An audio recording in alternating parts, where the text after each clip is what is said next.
Allons en direct, justement, joindre Alain Laforêt devant le Parlement écossais. Alain, quelles sont les réactions?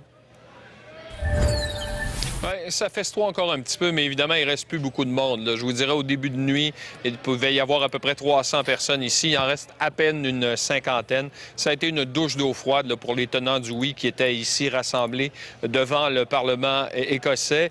D'ailleurs, David Cameron a parlé avec Alistair Darling, le responsable du camp Better Together, le camp pour le non, l'a félicité. On a pu remarquer également sur la page Facebook d'Alex Salmon qu'elle avait changé.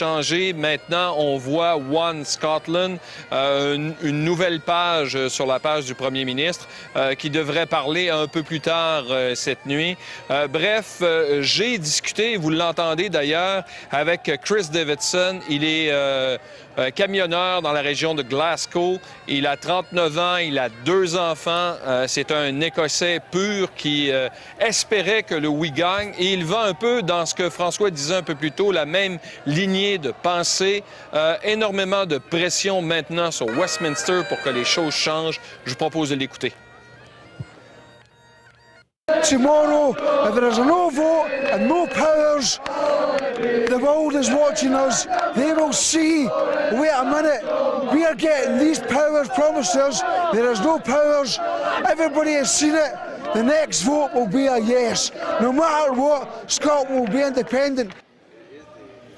Et c'est le sentiment que j'ai senti ici avec tous les Écossais que j'ai parlé.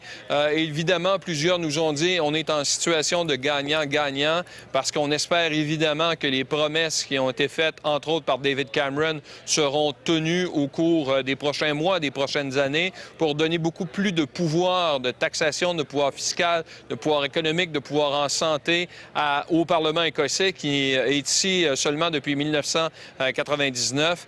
Déception certainement du côté du camp du Parti québécois, des souverainistes québécois. Il y avait environ 200 jeunes qui étaient ici là, pour la durée pour suivre le déroulement du référendum. Des députés, dont Alexandre Cloutier, avec qui j'ai parlé en début de nuit. Je vous propose de l'écouter. C'est assez extraordinaire. On vit la soirée la plus démocratique de l'histoire du peuple écossais. Il y a quelque chose de beau dans un référendum, une grande consultation populaire, de la démocratie directe, une nation qui doit trancher un enjeu difficile.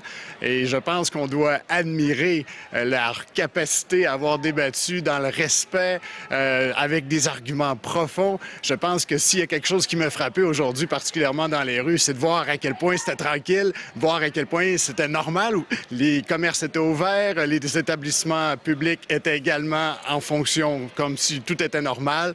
Et bref, je pense qu'il faut saluer et le camp du non et le camp du oui pour la qualité des débats.